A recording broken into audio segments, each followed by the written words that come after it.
नमस्कार दोस्तों, पीसीएस अभ्यास के ऑनलाइन स्टडी प्लेटफॉर्म में मैं निशांत आप सभी का स्वागत करता हूं। और ये हमारी करेंट अफेयर की दूसरी क्लास है, घटनासार 6 मंथली की। मार्केट से आप सब मैगजीन जरूर लेना। देखो, मैगजीन का कवर पेज आपका इसी यही है, सेम यही कवर पेज है। आप ये इस मैगजीन को ले लेना, ठीक है। अराउंड 100 रुपीज, शायद ज्यादा मैं समझ रहा हूँ, इस मैगजीन की कीमत है, तो आप सब जरूर ले लेना इस मैगजीन को। और हम इस मैगजीन को डेली बेसिस पे कंप्लीट करेंगे, ठीक है। कल क्लास इसलिए नहीं लिया था, कल संडे था, और चूंकि संडे में क्या होता है ना कि हम लोग का आरओ का, यूबीपीसीएस का, मेंस वालों का सबका टेस्ट सीरीज चलता है, और चूंकि ऑफलाइन गोरखपुर में चलता है तो थोड़ा गोरखपुर में समय देना पड़ता है, ठीक है। तो लंबा समय लग जाता है, इसलिए कल क्लास नहीं हो पाई थी। अब हम क्या करेंगे, आज अपनी दूसरी क्लास स्टार्ट करेंगे।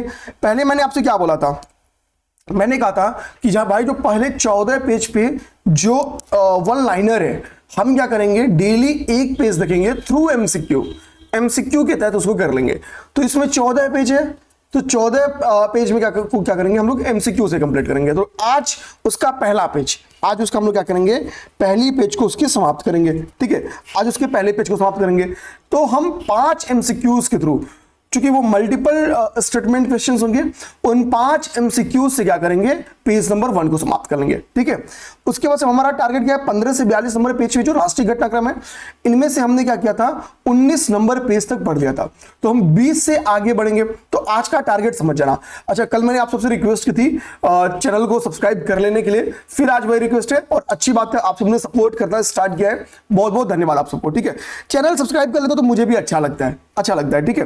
अब हम लोग क्या करते हैं, पहले क्या करता हूं कि मैं इसी पेज को थ्रू एमसीक्यू समझा रहा हूं आपको, ठीक है। एमसीक्यू के तहत जाके इसको करा रहा हूं।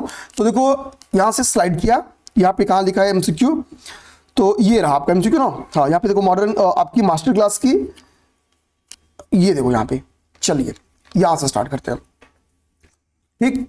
और क्वेश्चन इंग्लिश और हिंदी दोनों लैंग्वेज में है, तो किसी को कोई दिक्कत नहीं होगी, परेशान मत होना। देखो, पहला क्वेश्चन क्या कह रहा है, पहला स्टेटमेंट कह रहा है कि वर्ष 2025 के अंतर्राष्ट्रीय योग दिवस की थीम एक पृथ्वी, ये इसको नीचे करना पड़ेगा, ये थीम एक पृथ्वी एक स्वास्थ्य के लिए योग है, ठीक है। एक तो थीम बोला आपका कि भाई जो अंतर्राष्ट्रीय योग दिवस होने वाला है 2025 का, उसकी थीम क्या है, उसकी थीम पूछ रहा है, ठीक है।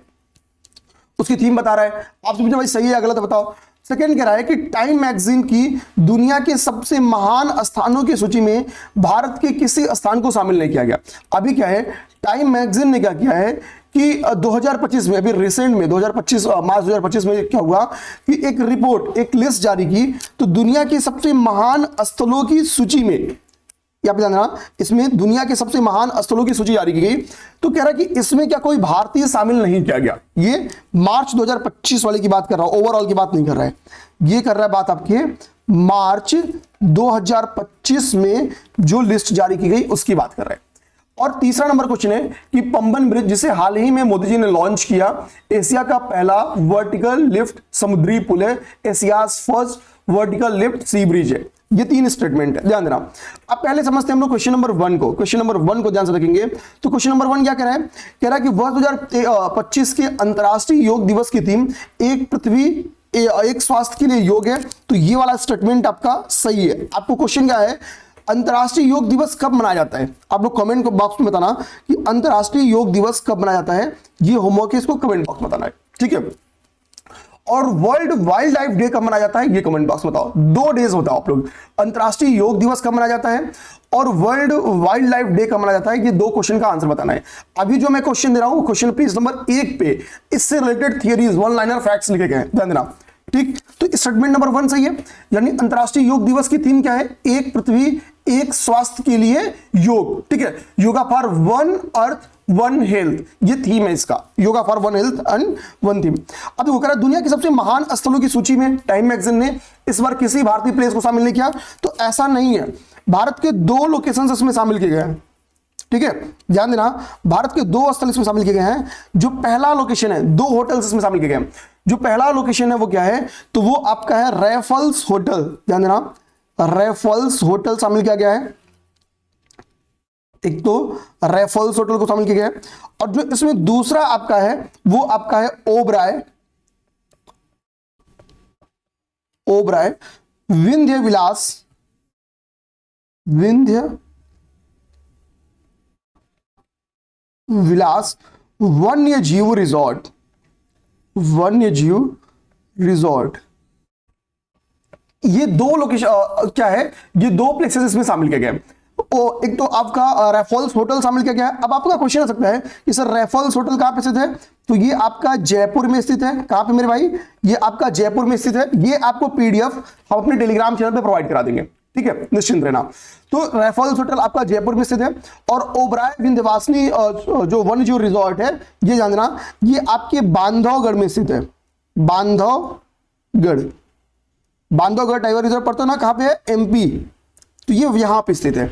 इन दोनों रिजॉर्ट को शामिल किया गया। तो यानी ये स्टेटमेंट क्या है, दूसरा स्टेटमेंट इसमें, सेकंड स्टेटमेंट इसमें गलत हो गया। दूसरा स्टेटमेंट इसमें क्या है भाई, गलत हो गया, इसमें दो को शामिल किया गया है। तीसरा है, कह रहा है कि अभी हाल ही में क्या है, पंबन ब्रिज के बारे में आज जब हम लोग क्लास मतलब डिटेल वाले पढ़ेंगे, राष्ट्रीय घटनाक्रम, उसमें पंबन ब्रिज पढ़ेंगे। तो अभी 2019 में जो पुराना, ठीक है, जो पुराना आपका वहां पे ब्रिज था, पंबन ब्रिज था, ठीक है, उसकी जगह पे हमने क्या किया, एक नया ब्रिज लॉन्च किया, ठीक है, जो कि क्या है, वर्टिकल लिफ्ट समुद्री पुल है। तो यहां पे आपको यहीं से बचाएगा, क्या कह रहा है कि एशिया का पहला वर्टिकल लिफ्ट समुद्री पुल है। ये क्या कह रहा है, कह रहा है कि यह एशिया का पहला वर्टिकल लिफ्ट समुद्री पुल है। तो ये स्टेटमेंट आपका सही है। ये एशिया का क्या है, पहला वर्टिकल लिफ्ट समुद्री पुल है, ठीक है, एशिया का। ये क्लियर स्टेटमेंट दिमाग रखना है, वर्ल्ड का नहीं, ठीक है। वर्ल्ड के कुछ यानी वर्ल्ड में पहले, इसके पहले भी इसी की तरह वर्टिकल लिफ्ट पुल मौजूद है। उनके जो एग्जांपल्स हैं आज ही की क्लास में उसको हम लोग अच्छे से समझेंगे। अब आपका ये जो पंबन ब्रिज है कहां पे स्थित है, ये आपका हो गया रामेश्वरम तमिलनाडु में। रामेश्वरम तमिलनाडु। अब इस मेथड से आपको वो देखो, इस क्वेश्चन फॉर्म में इजिली वो पूरी की पूरी चीजें आपकी तैयार हो जाएंगी, कहीं कोई दिक्कत नहीं आएगी। रामेश्वरम तमिलनाडु, आगे बात समझ में। अब हम लोग आते हैं ऑप्शन, इसका मतलब क्या हुआ, दूसरा गलत हो गया भाई, दूसरा गलत हो गया, दूसरा गलत हो गया, और पहला नंबर ऑप्शन इसका सही हो गया। अब हम लोग आते हैं second number question. Second number question का आप लोग आंसर कर दो, ठीक है। सेकंड नंबर क्वेश्चन का, सेकंड नंबर क्वेश्चन क्या कह रहा है, कह रहा है कि मार्च 2025 में भारत का पहला एआई खनिज अन्वेषण हैकाथॉन गोवा में आयोजित किया गया। India's first AI based mineral, ठीक है, एक्सप्लोरेशन, ठीक है, hackathon was held in Goa March 2025। भाई ये क्या हुआ, मार्च 2025 में कहां पे आयोजित किया गया, गोवा में। क्या, भारत का पहला एआई आधारित खनिज अन्वेषण हैकाथॉन। ये स्टेटमेंट सही है गलत, आपको एक तो इसका आंसर करना है। सेकंड स्टेटमेंट है, कुंभकोणम पान के पत्ते और थोलाई फूलमाला को मार्च 2025 में जीआई टैग दिया गया, ठीक है। तीसरा स्टेटमेंट आपका है कि भारत ने ग्लोबल टेररिज्म इंडेक्स 2025 में 7वीं रैंक हासिल की है। ध्यान देना, ग्लोबल टेररिज्म इंडेक्स 2025 में भारत ने 7वीं रैंक हासिल की है। India rank 7th global terrorism index. तो ग्लोबल टेररिज्म इंडेक्स की अगर हम बात करें, जीटीआई 2025, तो भारत का इसमें रैंक मेरे भाई 7वीं नहीं है, भारत का इसमें रैंक क्या है, 14th रैंक है, 14वीं रैंक है। इंडिया की इसमें रैंक 14वीं है, 14वीं रैंक है। तो एक चीज यानी क्या हो गया कि थर्ड नंबर स्टेटमेंट तो गलत हो गया, थर्ड नंबर स्टेटमेंट गलत हो गया। थर्ड नंबर स्टेटमेंट आप जैसे गलत करोगे, आपका ऑप्शन नंबर 1 क्या हो जाएगा, राइट हो जाएगा। अब यानी क्या है, कुंभकोणम पान के पत्ते और थोलाई फूलमाला को क्या किया गया, अभी इस बार जीआई टैग दिया गया है। अब आपसे क्वेश्चन ये बन सकता है कि ये दोनों जिनको जीआई टैग दिया गया, ये कहां पे स्थित है, तो ये तमिलनाडु के, ये तमिलनाडु के जीआई टैग है, ये तमिलनाडु के क्या है, जीआई टैग है। इसका आंसर आपको मिल गया। अब इसके बाद से कह रहा है भारत का पहला एआई आधारित खनिज अन्वेषण हैकाथॉन कहां आयोजित किया गया, तो गोवा में आयोजित किया गया। ये आपका आंसर सही है, ये सही है, इसका आप दिमाग रखना, ये गोवा में ही आयोजित किया गया है। तो इस तरीके से हमने क्या किया, अभी 6 फैक्ट्स देख लिया, ये हमने 6 फैक्ट्स देख लिया, ठीक है। 7वीं ने कितनी रैंक है, 14वीं रैंक है, ठीक है, ध्यान देना। अब लोग थर्ड नंबर क्वेश्चन जो कि मैथ्स दी कॉलम का, ये इंग्लिश में नहीं कन्वर्ट कर पाया हूं, इसको हिंदी में देख लो। थर्ड नंबर क्वेश्चन जो मेरे भाई है वो आपका हिंदी में है, कोई दिक्कत नहीं है। ऑपरेशन ब्रह्मा की शुरुआत एक कॉलम में लिखा है, धरती आभा जनजातीय ग्राम उत्कर्ष अभियान सेकंड कॉलम में लिखा है, रायसीना डायलॉग 2025 थर्ड कॉलम में लिखा है, centre of excellence in thermal science research चौथी कॉलम में लिखा है। एक्चुअली इसमें रायसीना डायलॉग तो हमने पढ़ लिया है, रायसीना डायलॉग कहां आयोजित किया गया, तो भाई रायसीना, अच्छा देखो, रायसीना डायलॉग का संबंध सिंपल सी बात है मेरे भाई, भूकंप से तो होगा नहीं, ठीक है, और आईआईटी मद्रास में तो उसको आयोजित किया कि नहीं किया होगा। और रायसीना डायलॉग में मैंने आपको बताया मुख्य अतिथि कौन थे, तो अभी न्यूजीलैंड के प्राइम मिनिस्टर आए थे। न्यूजीलैंड के प्राइम मिनिस्टर का नाम क्या था आप बता दो, ठीक है। उन्हीं को क्या बनाया गया था, इसमें चीफ गेस्ट बनाया गया था। तो साइड से बातें कहां पे है, न्यूजीलैंड। हैदराबाद हाउस में आपको पता होगा न्यूजीलैंड के प्राइम मिनिस्टर के साथ हमने क्या किया था, द्विपक्षीय वार्ता किया था। तो सिंपल सी बात है, सी का किससे मैच होगा, तो सी तीसरे से मैच होगा। यहां पे क्या लिखा है, धरती आबा जनजाति ग्राम उत्कर्ष अभियान कहां चलाया गया, धरती आबा जनजातीय ग्राम उत्कर्ष अभियान कहां चलाया गया। तो देखो मोदी जी ने इस अभियान को लॉन्च किया, मोदी जी ने। अब देखो इसमें सोचो ना कि ट्राइबल से रिलेटेड, भाई धरती आबा म्यांमार में तो चलेगा नहीं, ये भी काट दो, दिल्ली ऑटोमेटिकली कट गई, और आईटी मद्रास में चलेगा नहीं। तो सिंपल सी बात है, इसका संबंध कहां हो गया, इसका संबंध हो गया आपके झारखंड से। धरती आबा जनजाति ग्राम उत्कर्ष अभियान कहां चला, तो झारखंड में चला, ये भी मैच कर दिए। ऑपरेशन ब्रह्म, ध्यान देना, हमको था म्यांमार में भूकंप आया, हजारों की संख्या में लोगों की जान चली गई, और भारत क्या अपने नेबर्स की या किसी भी ओवरऑल हम क्या करते हैं, पूरी वर्ल्ड को अपनी फैमिली मानते हैं। तो हमारा काम क्या है कि हम अपनी फैमिली पे यानी पूरे वर्ल्ड में कहीं भी अगर कोई दिक्कत आएगा तो हम उसके समाधान पे काम करते हैं, बढ़ाने पे नहीं।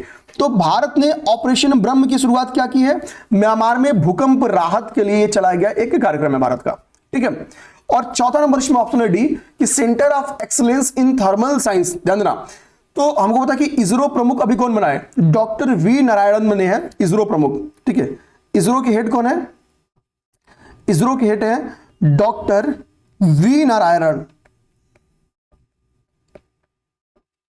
ठीक है, डॉक्टर वी नारायणन, ठीक है। तो ये इसरो हेड है। इन्होंने क्या किया, centre of excellence in thermal science research का अभी उद्घाटन कहां किया, इन्होंने इसकी स्थापना की आईटी मद्रास में, आईटी मद्रास में। तो ये हमारा हो गया तीसरा क्वेश्चन, जिसको देख लिया। फोर्थ नंबर क्वेश्चन आपकी स्क्रीन पे है, ध्यान देना, ये पेज नंबर 1 से सारे फैक्ट्स निकाले गए हैं, ध्यान देना।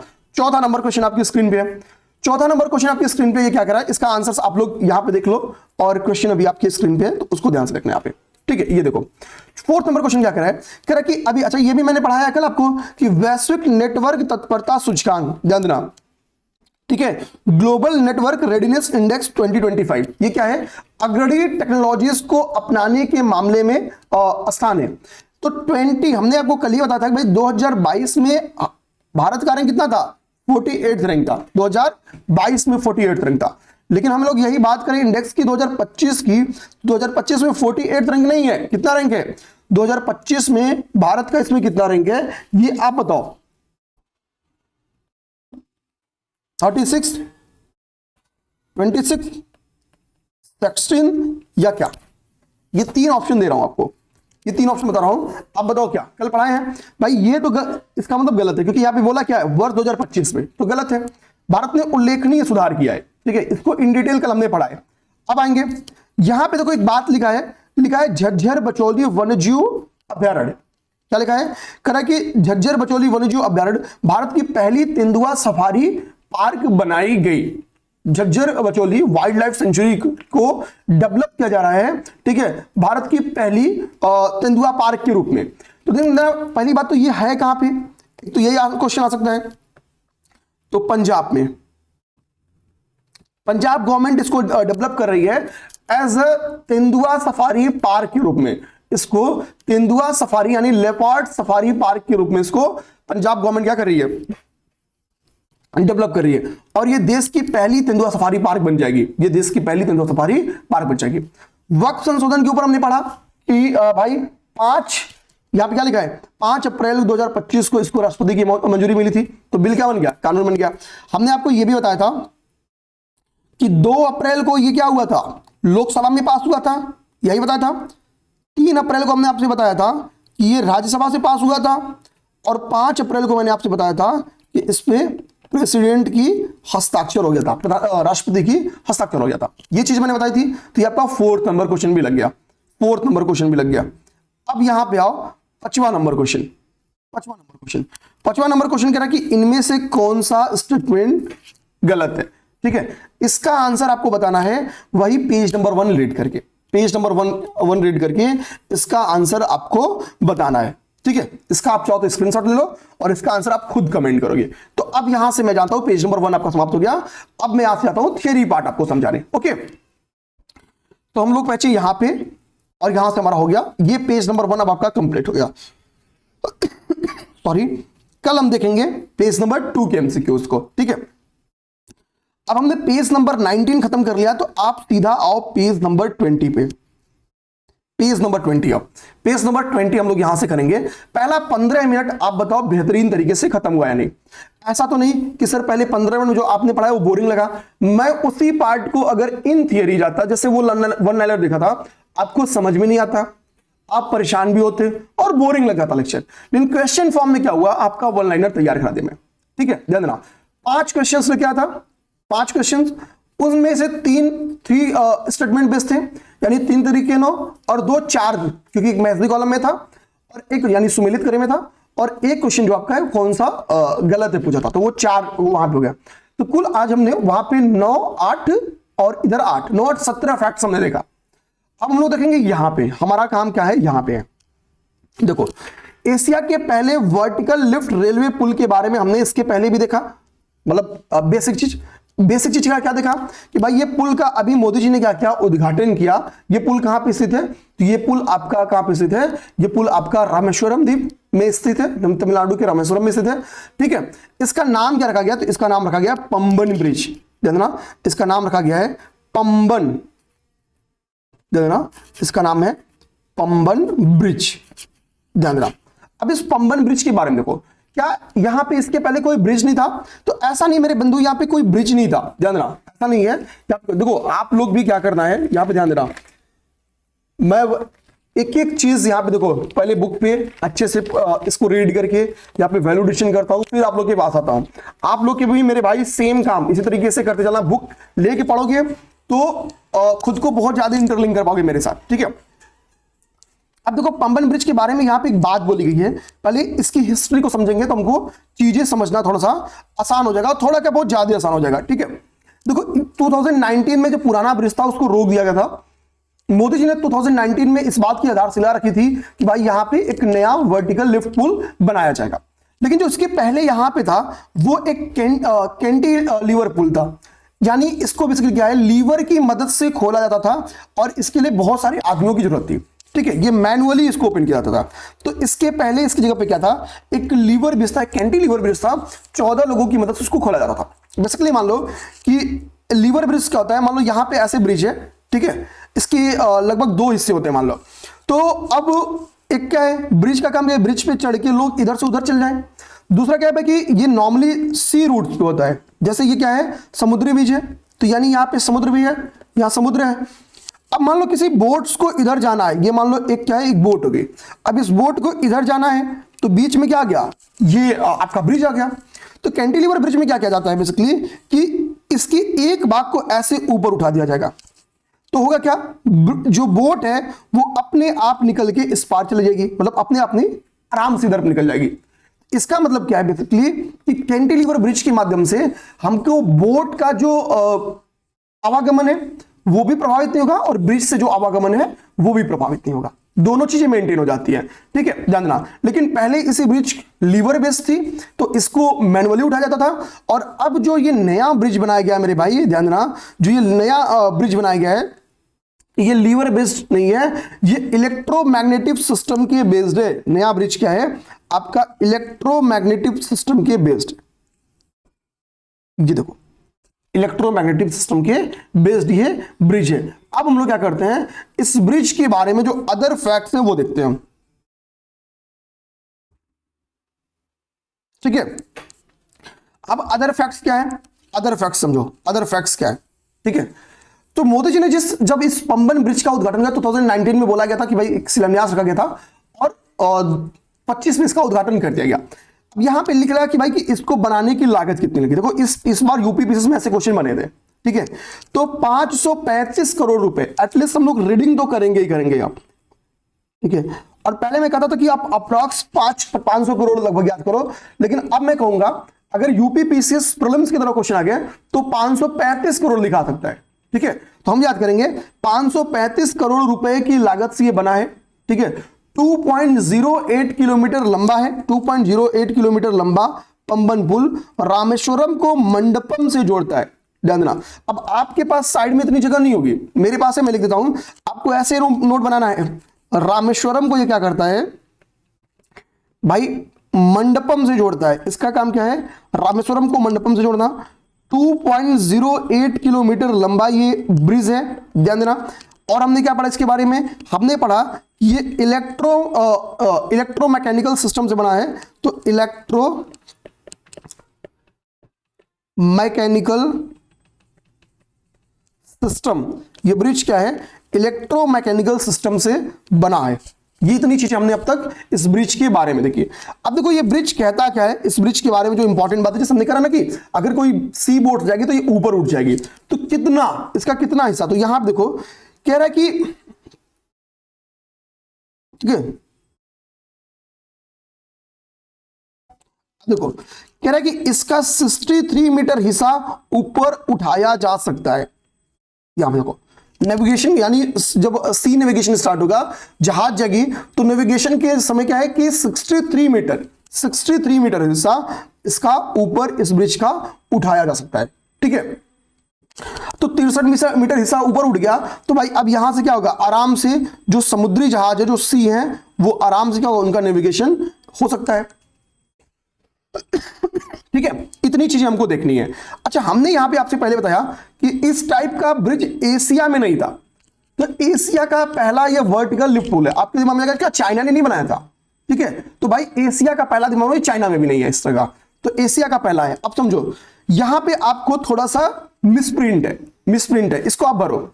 विश्व में इस टाइप के ब्रिज ऑलरेडी मौजूद हैं, जैसे यूएसए में, ध्यान देना, यूएसए में, संयुक्त राज्य अमेरिका में गोल्डन गेट ब्रिज। तो कल को ये मैच दी कॉलम में यहां से भी क्वेश्चन बन के आ सकता है, इसको भी एमटीसी यानी मैच दी कॉलम में मिला सकता है, ध्यान देना।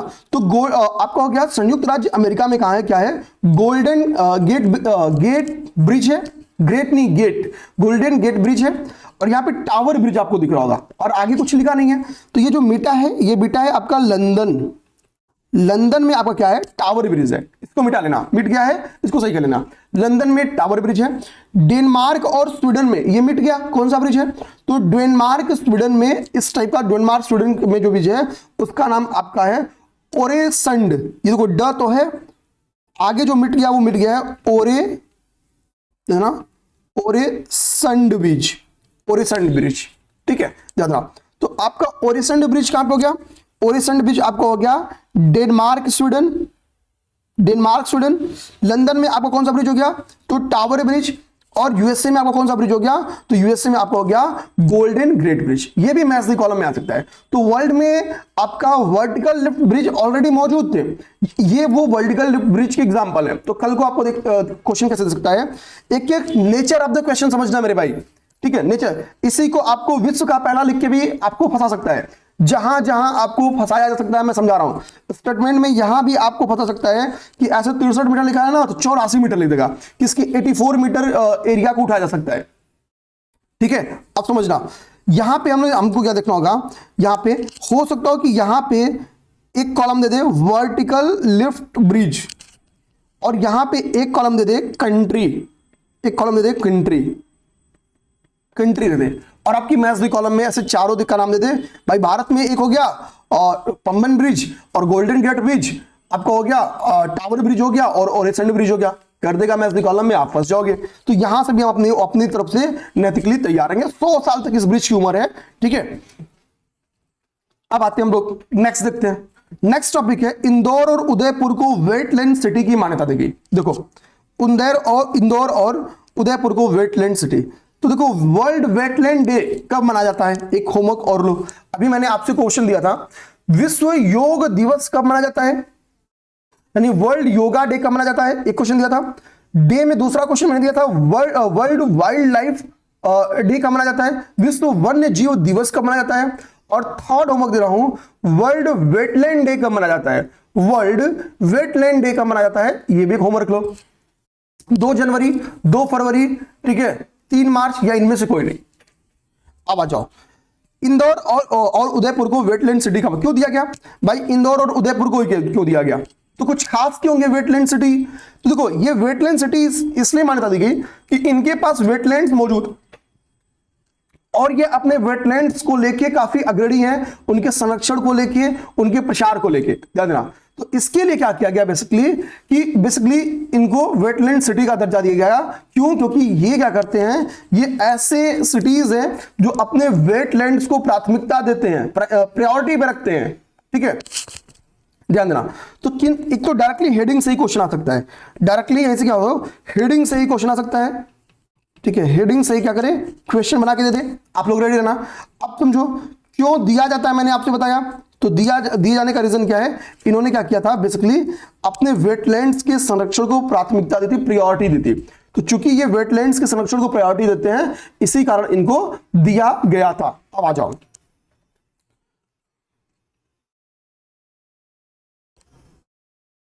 ठीक है, अब आ जाओ। अब क्या कह रहा है कि अभी क्या कि वेटलैंड सिटी की सर्टिफिकेशन देने के लिए, मान्यता देने के लिए जब बात हुई, तो इस बार कुल 31 शहरों को वेटलैंड सिटी के रूप में, यानी 31 ऐसे शहर थे जिन्होंने अपने वेटलैंड को प्राथमिकता देते हैं का चयन किया गया। और इन 31 में से 3 शहर किसके हैं, नहीं सॉरी 2 शहर किसके हैं, तो 2 भारतीय हैं, 2 भारतीय हैं। आगे बस में 2 भारतीय शहर है। कौन सा नाम है, इंदौर और उदयपुर, इंदौर और उदयपुर।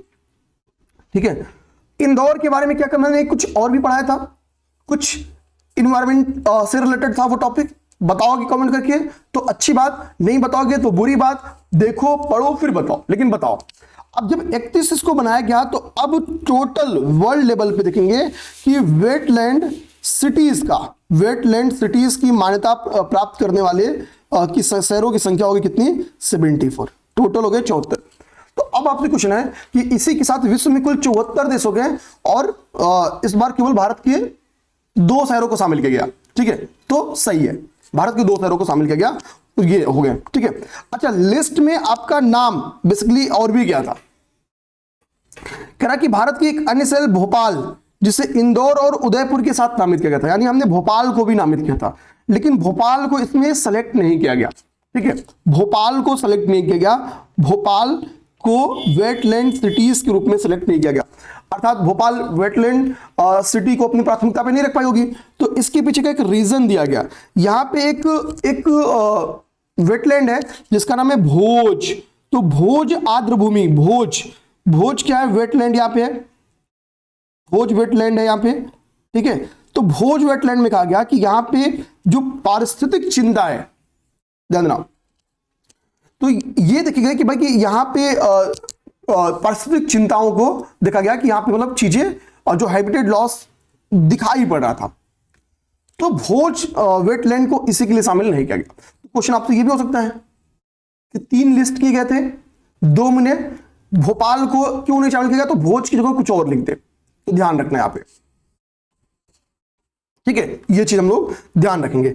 अब एक क्वेश्चन बन सकता है कि वर्तमान में वेटलैंड सिटीज सर्वाधिक किसके पास है, तो मैक्स सिटी देखो चाइना के पास टोटल 22 है, और ये सर्वाधिक वेटलैंड सिटी वाला देश है। इसके बाद से फ्रांस की बारी आती है, फ्रांस के बाद वेटलैंड सिटीज की संख्या 9 है, तो दूसरे नंबर में फ्रांस की बारी आती है। ठीक है, सर्वाधिक यानी वेटलैंड सिटीज वाला कंट्री कौन सा है, तो वो आपका चाइना है, ये दिमाग में आपको रखना है।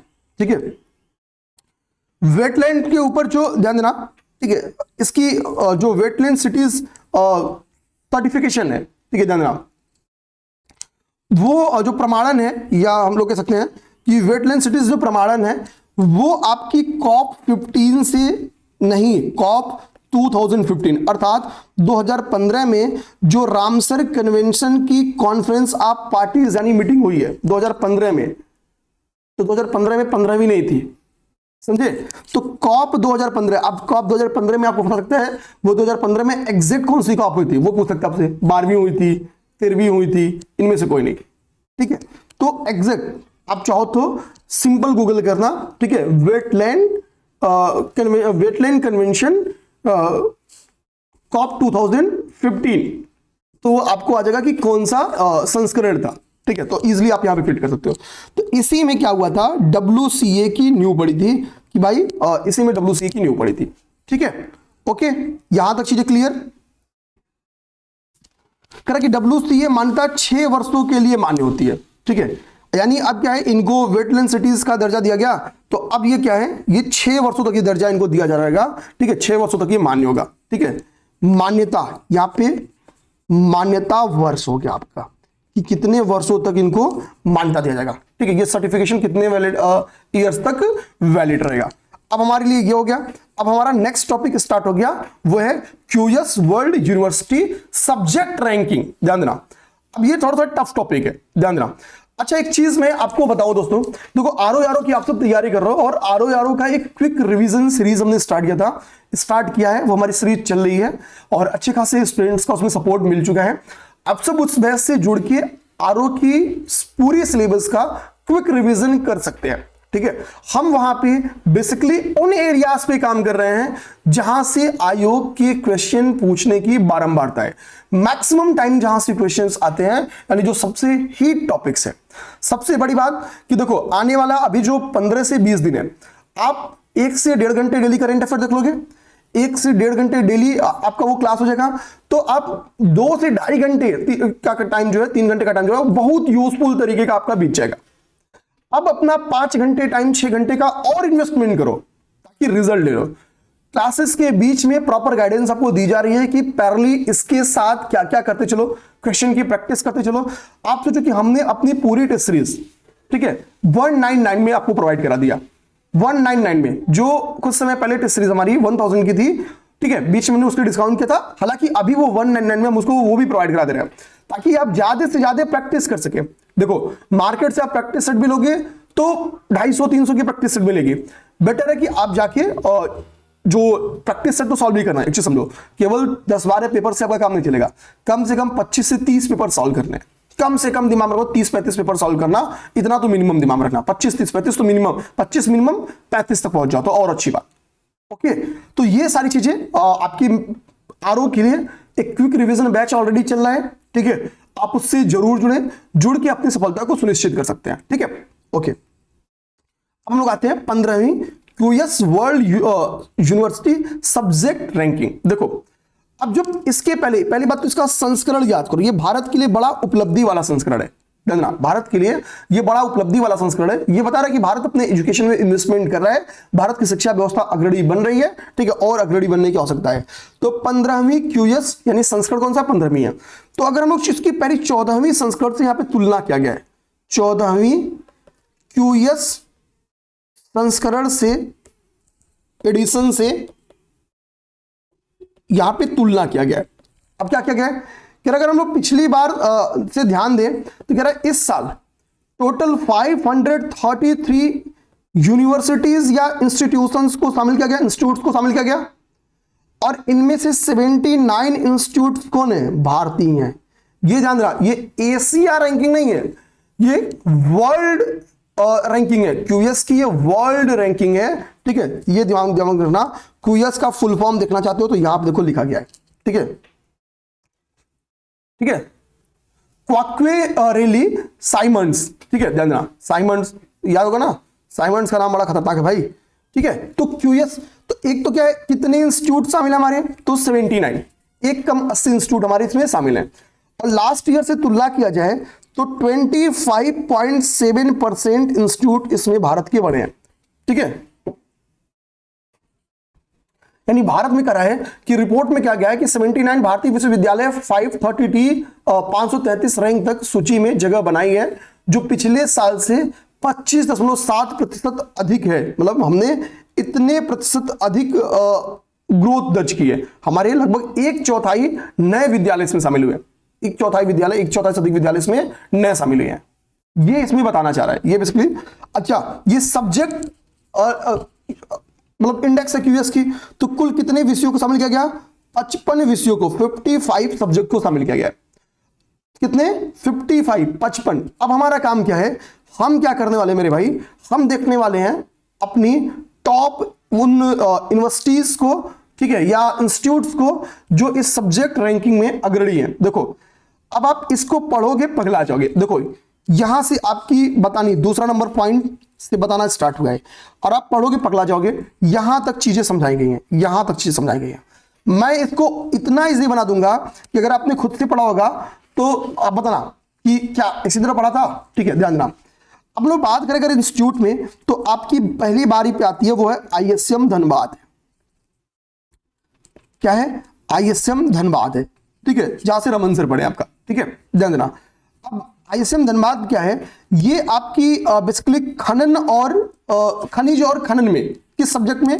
तो खनिज और खनन में, मिनरल एंड माइनिंग इंजीनियरिंग, ठीक है। तो खनिज और खनन में क्या है? बेसिकली इसको 20 कितनी रैंक मिली है? 20th रैंक मिली है, 20वीं रैंक मिली है। और ये शीर्ष इंस्टीट्यूट है भारत का, इस सब्जेक्ट इसमें शामिल शीर्ष इंस्टीट्यूट है। टोटल क्या है कह रहा है यहाँ पे कि भारत के कुल कितने 9 विद्यालयों एवं इंस्टीट्यूट ने इसमें जगह, मतलब जगह बनाई है, ठीक है। सब्जेक्ट्स में, सब्जेक्ट वाइज क्या है, कुल 9 विद्यालयों ने इसमें जगह बनाई है। अब देखो एक देख लिए। इसके बाद से हम लोग आगे बात करें तो IIT दिल्ली की बात आती है। IIT डी से दिल्ली, IIT दिल्ली ने इंजीनियरिंग में, जानना, इंजीनियरिंग में अच्छा प्रदर्शन किया है, ठीक है। और इंजीनियरिंग में इसकी रैंक कितनी है? 26th रैंक है, 26वीं रैंक है, सेकेंड रैंक पे है। इसके बाद से हम लोग बात करें IIT बॉम्बे की। IIT बॉम्बे ने टेक्नोलॉजी में अग्रणी काम किया है, जानना, टेक्नोलॉजी में इसकी 28th रैंक है। हालांकि पिछली बार से अगर तुलना करोगे तो दोनों के, जानना, IIT दिल्ली और बॉम्बे दोनों के ही डाटा में सुधार देखने को मिला है। इसके पहले 45th रैंक पे शायद दोनों थे, देखो यहाँ पे, इसके पहले दोनों 45वीं रैंक पे थे संयुक्त रूप से, ठीक है, इस इंडेक्स में। लेकिन अभी क्या है कि इनकी रैंकिंग कितना है? 26 और 28। अब 26 और 28 भले में याद करो, हो सकता हो कि QS सब्जेक्ट एक तरफ लिख दे और एक तरफ इंस्टीट्यूट्स लिख दे, मैच कराने के लिए दे दे। तो ISM धनबाद क्या हो गया? मिनरल्स एंड माइनिंग इंजीनियरिंग में। ऐसे आप लोग, अगर स्पेस नहीं होगा तो कहीं डायरी में नोट करना, या आपके पास वो स्टिकी नोट्स होते हैं ना, स्टिकी नोट्स में लिख के चिपका देना यहाँ पे, ठीक है, समझना बात को। अब हम लोग आते हैं, बात करेंगे आगे, ये इसके बाद से बात करेंगे आगे। तो आगे आपकी बारी आती है, उसमें संयुक्त रूप से आपका IIT बॉम्बे है, IIT बॉम्बे है और IIT खड़गपुर है। अच्छा, ये जो मैं आपको बता रहा हूं, इन सब्जेक्ट्स में टॉप 50 रैंक पे, इन सब्जेक्ट्स में टॉप 50 रैंक पे कौन कौन से इंस्टीट्यूट हैं? इंस्टीट्यूट है, ठीक है। देखो मैंने ये नहीं बोला कि मिनरल एंड माइनिंग इंजीनियरिंग में धनबाद का पहला है, लेकिन मिनरल एंड माइनिंग इंजीनियरिंग में धनबाद, अगर पूरे वर्ल्ड के इंस्टीट्यूट्स की तुलना की जाए जो 533 संस्थाएं हैं, तो आपको क्या देखने को मिलेगा? आपको देखने को मिलेगा कि 20th रैंक पे कौन सी है? तो ISM धनबाद है। जिनको शामिल किया गया था मिनरल्स एंड माइनिंग इंजीनियरिंग के जो वर्ल्ड क्लास की इंस्टीट्यूट थे, उसमें 20वें नंबर पे कौन है? ISM धनबाद है। कहने का मतलब ये है।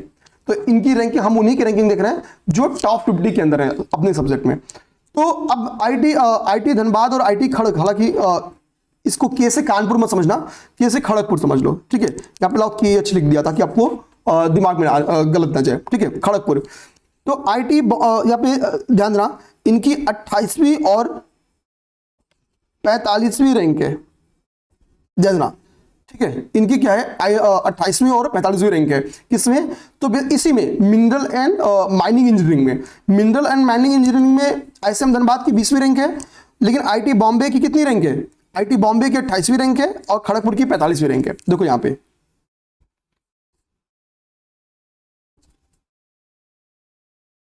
ठीक है, यहां क्या लिखा होगा दिखाता हूं,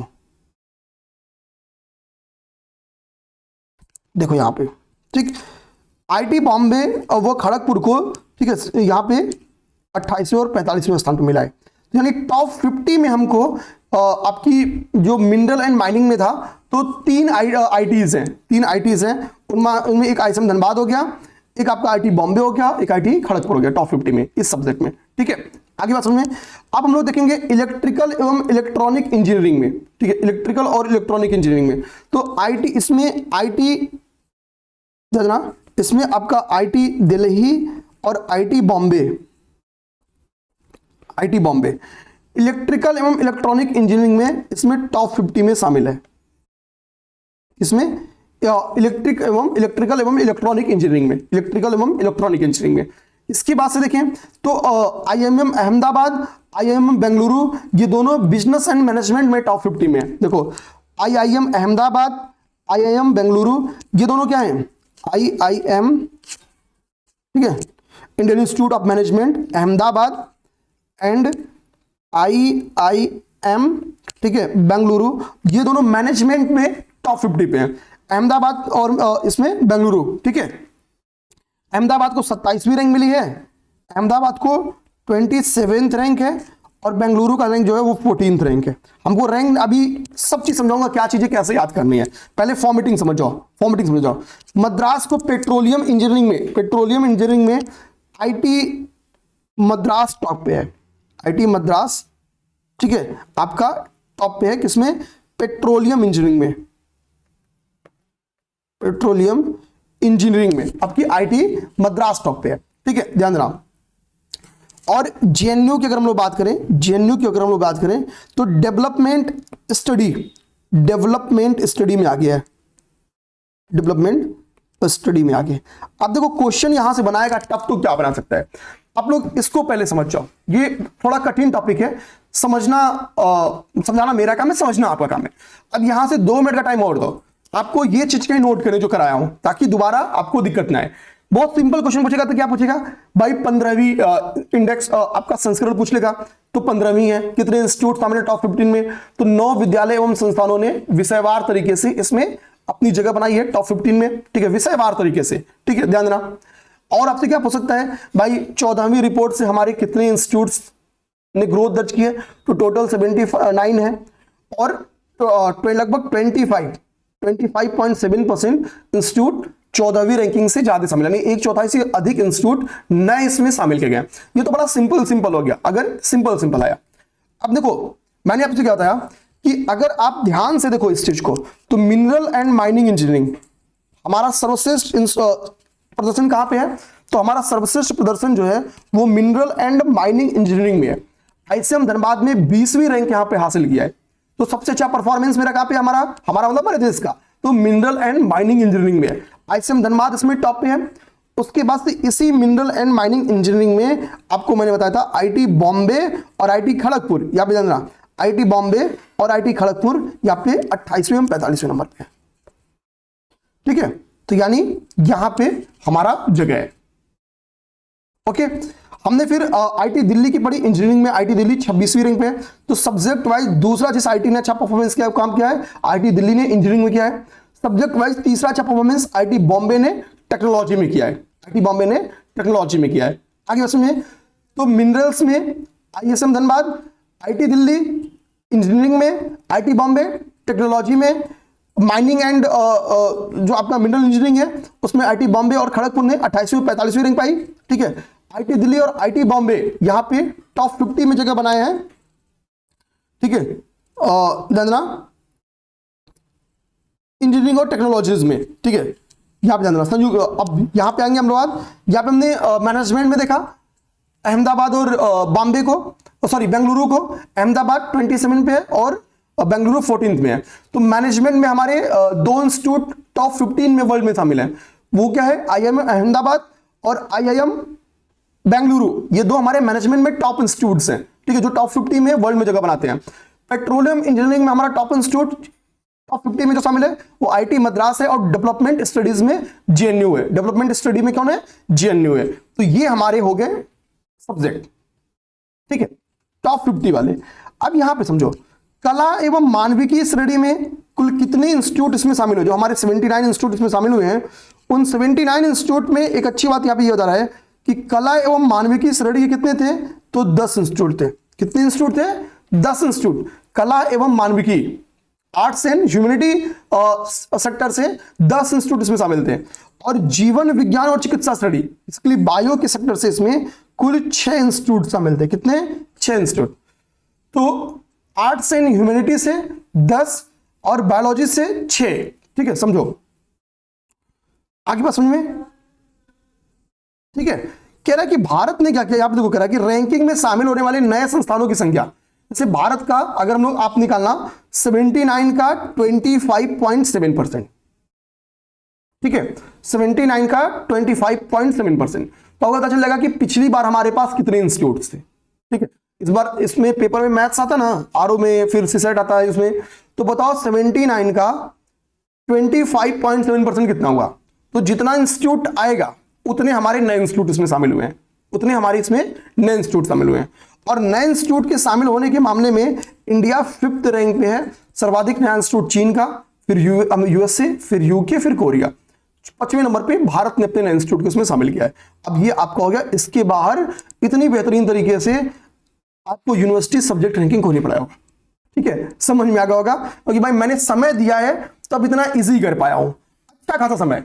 इस टॉपिक पीछे कम से कम 15-20 मिनट का समय समझ के फिर समझाने के मतलब दिया कि कैसे इजी वे में समझा सकता हूं, तब जाके ये चीजें कंप्लीट हुई हैं। ठीक है, हाँ, और इसी के लिए ये जितने लोग वीडियो देख रहे हो, एक सिंगल बंदा ऐसा नहीं होना चाहिए ना जो 40 मिनट 45 मिनट तक पहुंचा वीडियो देखते हुए वीडियो पे लाइक और कमेंट ना रहे। ठीक है, समझ जाना। अब आते हैं, हालांकि ये चीज मुझे पहले बोल देनी चाहिए थी। ठीक है, अब आते हैं हम लोग यहां पे देखेंगे। देखो, गवर्नमेंट ने पर्वतमाला परियोजना स्टार्ट किया था, तो थोड़ा वैल्यूएशन देखो। अच्छा, हम आपको पर्वतमाला परियोजना पढ़ाने के लिए एक और भी होमवर्क देंगे। ठीक है, एक और भी होमवर्क देंगे, और मैं चाहूंगा मेरे दोस्त, मेरे भाई, आप सब उस होमवर्क को बताओगे। हाँ, चलो, कमेंट बॉक्स में जो नहीं बताएगा उसको कसम है विद्या भाई की। अब आओ, आपको अरेंज करना है, कालानुक्रम के हिसाब से अरेंज करना है। ठीक है, क्रोनोलॉजी में अरेंज करना है। ठीक है, किसको? प्रोजेक्ट टाइगर, यहां पे ऐसे लिख देता हूं, पहला प्रोजेक्ट टाइगर को, और इसका आंसर आज ही बता दूंगा, ऐसा नहीं कि लास्ट से बताऊंगा आपको। ठीक है, प्रोजेक्ट स्नो लेपर्ड, यानी जो बर्फीले लेपर्ड है। ठीक है, प्रोजेक्ट एलिफेंट। ठीक है, और प्रोजेक्ट आपका घड़ियाल यानी क्रोकोडाइल, कुछ इंग्लिश गलत होगा तो माफ करिएगा आप लोग। अब ये 4 आपके प्रोजेक्ट्स हो गए, इनको क्या करना है? इनको क्रोनोलॉजी में अरेंज करना है।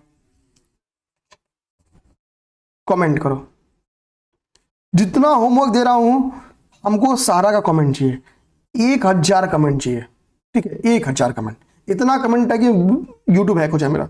ठीक है, मतलब लगे यूट्यूब को, हाँ भाई कुछ तो पूछा है। ठीक है, आंसर करो इसको। चलो, इसको आंसर बता दूंगा।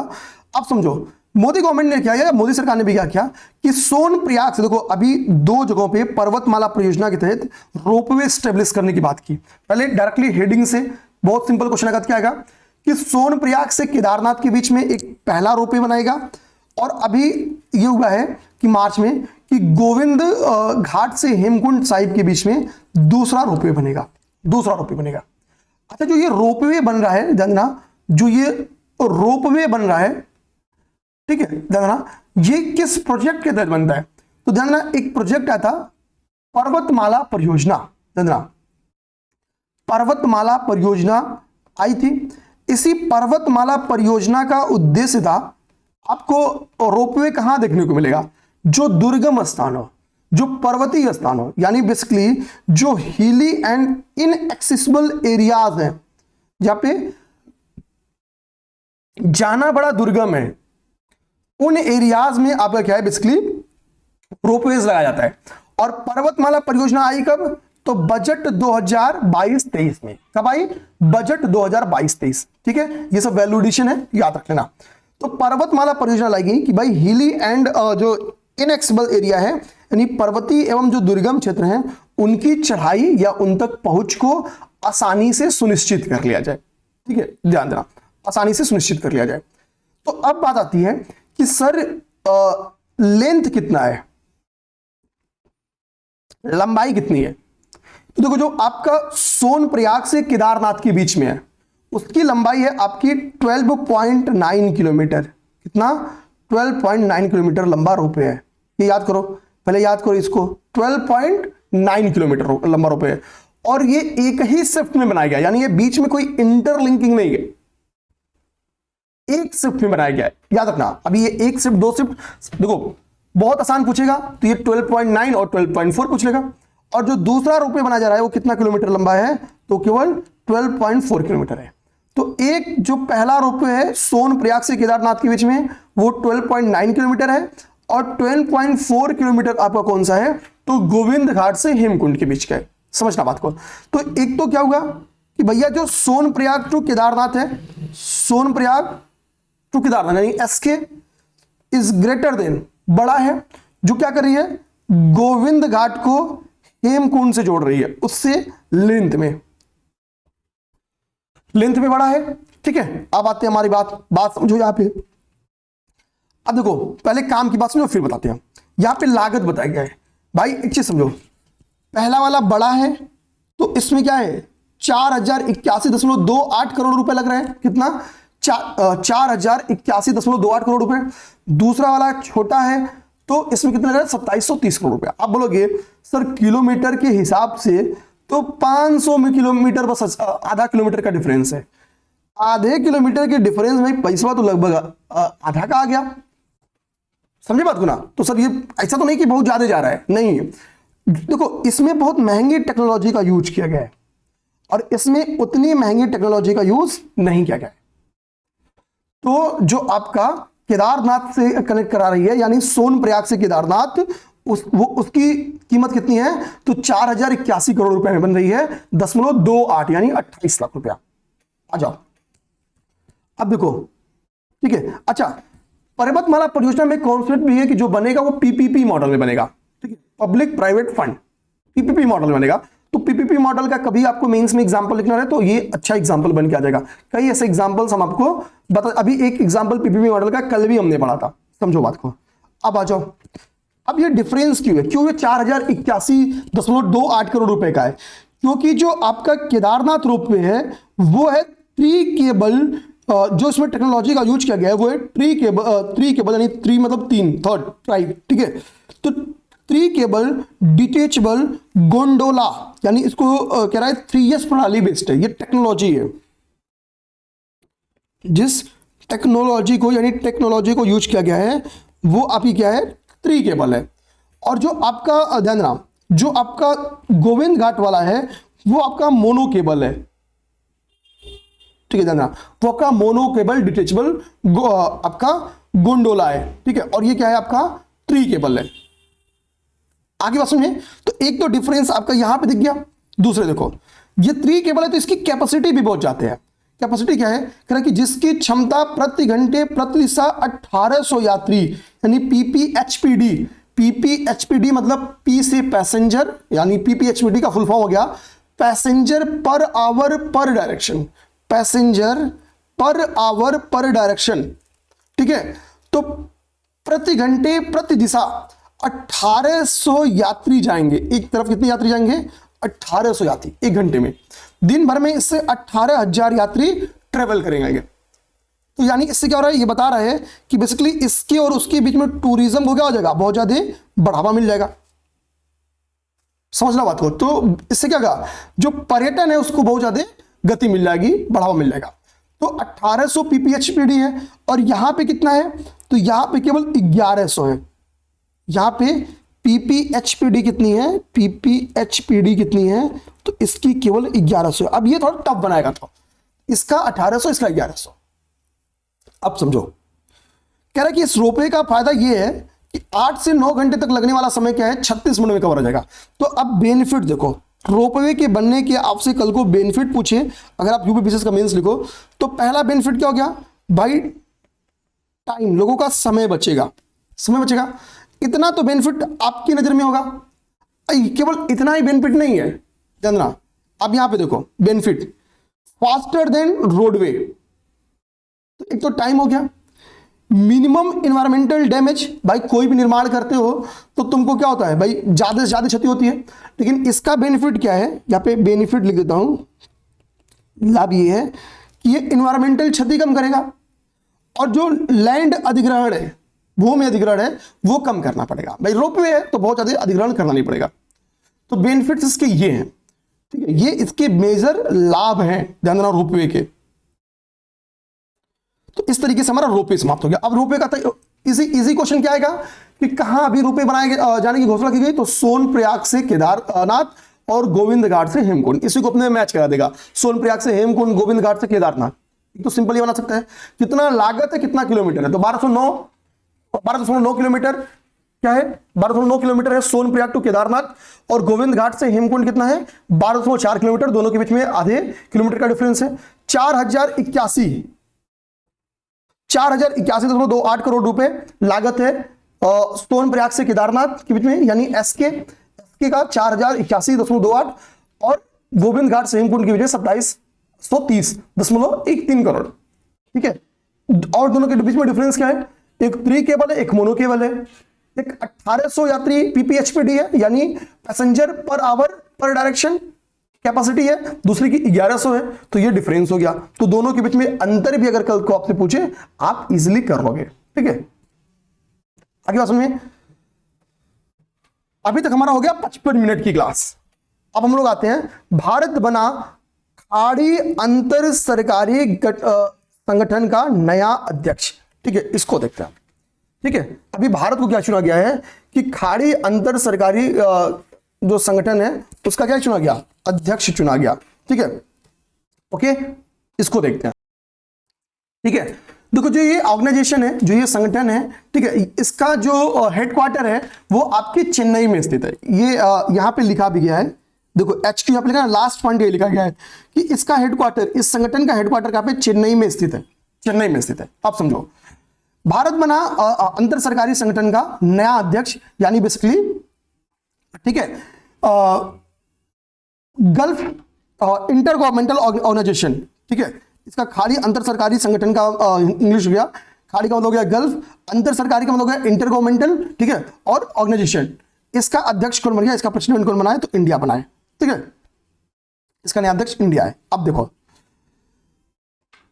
अब आते हैं हम लोग इसके सदस्य देश देखेंगे, तो इसके सदस्य देश में है बांग्लादेश, भारत, मालदीव और श्रीलंका। ये इसके क्या हैं, ये चार इसके परमानेंट मेंबर्स हैं, मालदीव और श्रीलंका इसके क्या हैं, परमानेंट मेंबर्स हैं, अस्थाई सदस्य हैं, ये इसके अस्थाई सदस्य हैं, इसके अस्थाई सदस्य हो गए। अब इसके कह रहा है कि कुछ सहयोगी सदस्य हैं, ध्यान देना, अस्थाई नहीं बोलेंगे, सहयोगी बोलेंगे, तो सहयोगी में आपका इंडोनेशिया है, मलेशिया है, म्यांमार है और थाईलैंड है। ये क्या है, ये इनके सहयोगी हैं, यानी एसोसिएट मेंबर्स हैं, ठीक है, ये क्या है, इनके एसोसिएट मेंबर्स हैं, सहयोगी सदस्य हैं, सहयोगी सदस्य हैं, ठीक है। कौन, चार, इंडोनेशिया, मलेशिया, म्यांमार, थाईलैंड, ये चार सहयोगी हैं, और अस्थाई में श्रीलंका, मालदीव, भारत और बांग्लादेश।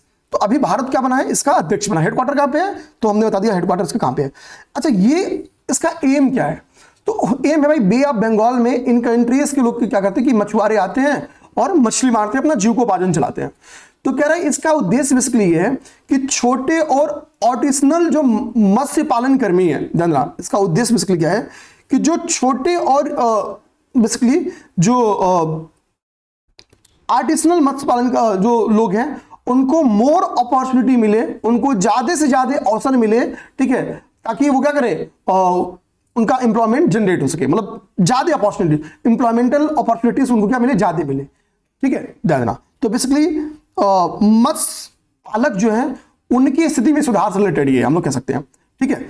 अच्छा, आपसे एक क्वेश्चन पूछ सकता है, ये ध्यान देना कि ये संगठन बना कब, आपसे क्वेश्चन पूछ सकता है ये संगठन बना कब। देखो, ये संगठन बना है 2003 में, कब बना है, ये संगठन बना है 2003 में, तो यहां से क्वेश्चन समाप्त हो गया, ये क्वेश्चन आपका समाप्त हो गया।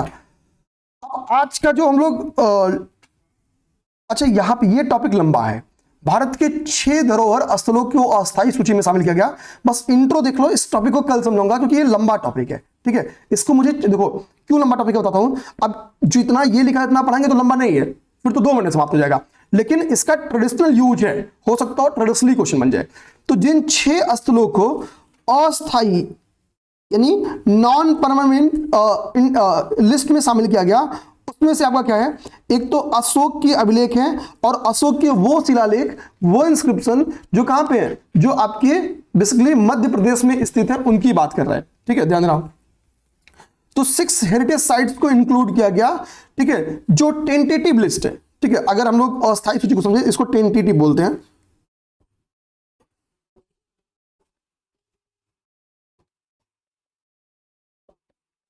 Tentative list.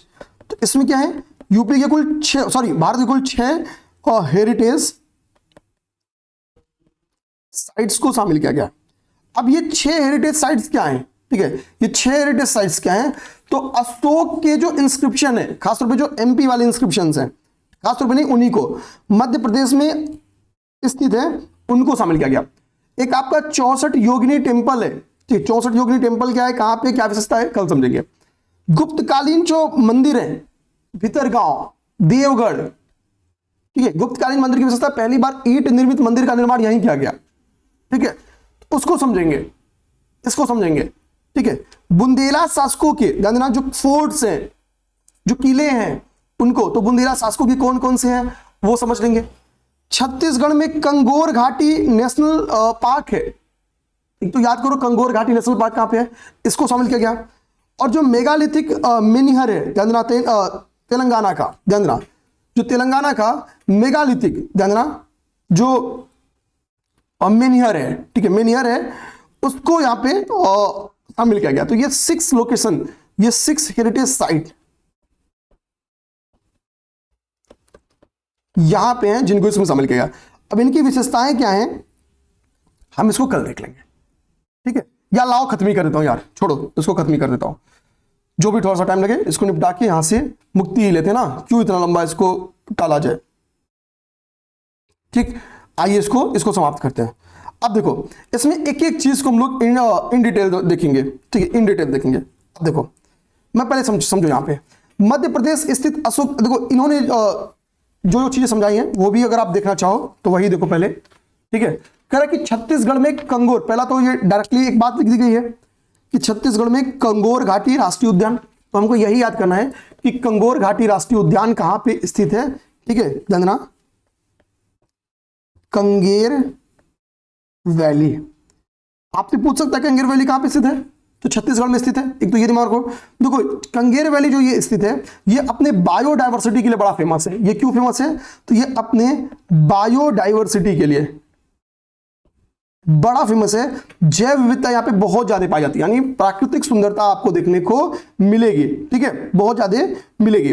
इसकी विशेषता क्या है, जो आपकी कंगोर घाटी है, ध्यान देना, यहां पे आपको एक जलाशय मिलता है इसी के पास, जिसका नाम है तीरथगढ़ वाटरफॉल या जलप्रपात।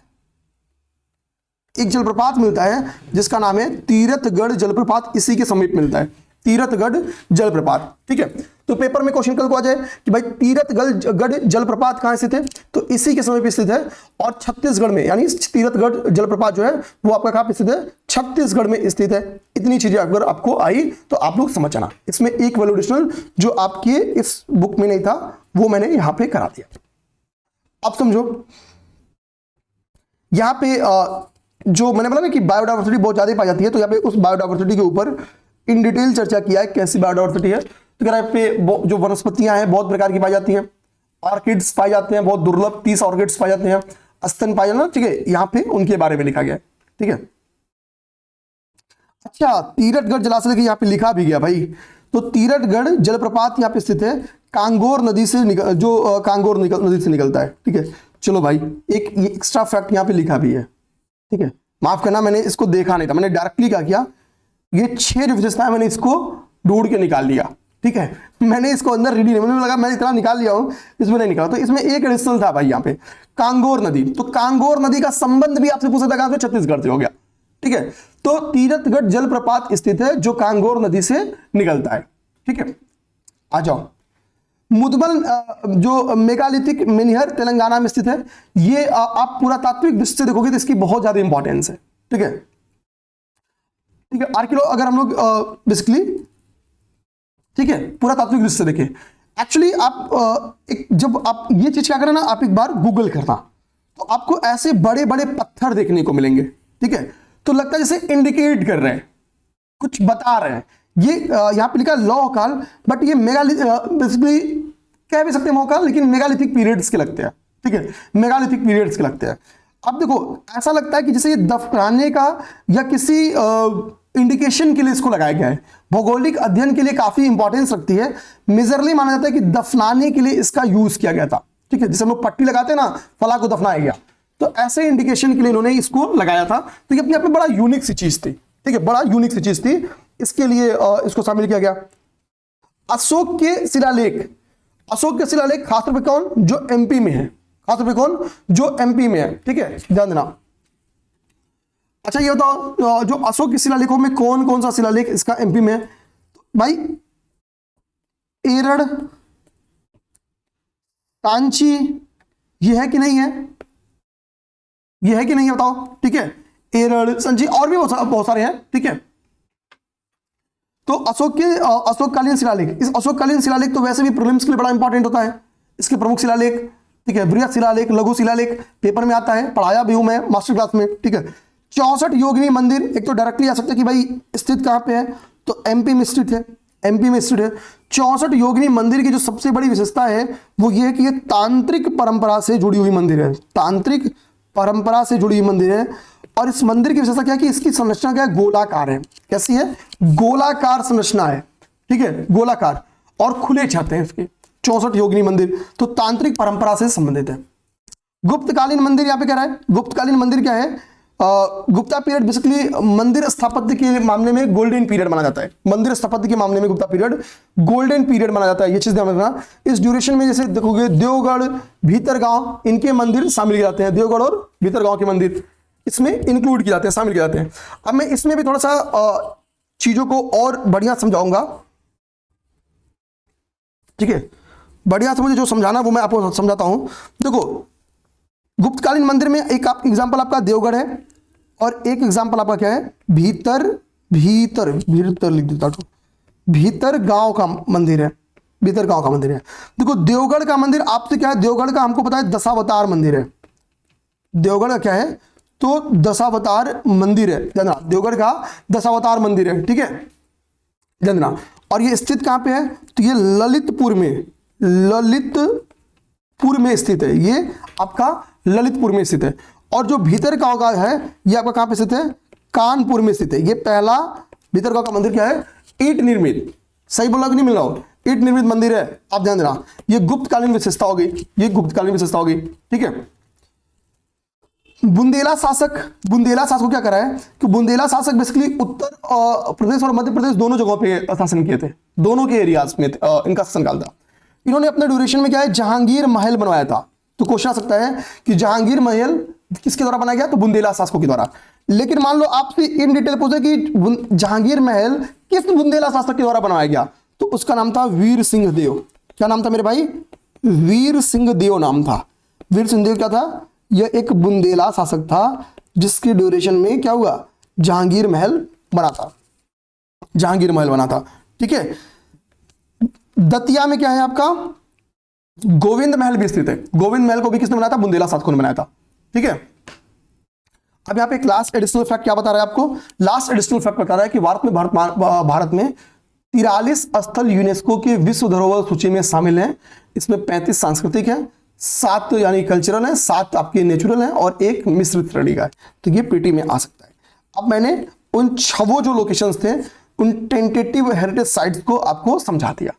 अब बताओ आज की क्लास कैसी लगी, बहुत ईमानदारी से कमेंट बॉक्स में रिव्यू देना है। और आरओ की अगर तैयारी कर रहे हैं, आप टेस्ट सीरीज प्रैक्टिस के लिए ज्वाइन करना चाहते हैं या आप हमारे मास्टर क्लास से यानी क्विक रिवीजन सीरीज से जुड़ना चाहते हैं, तो स्क्रीन पे नंबर घूम रहा है 7800043424। देखते हैं नंबर वही है ना, नंबर वही है, ठीक है। इस पे मैसेज छोड़ देना है। देखो मास्टर क्लास की फीस आपकी रखिए 299, केवल 299 रुपए में पूरी सीरीज, पूरी रिवीजन करा देंगे आपका, ठीक है। और जो हमारी प्रैक्टिस सीरीज है वो फुल लेंथ सीरीज है ताकि पूरी तरीके से आप अपनी तैयारी का आकलन कर सके। जय हिंद।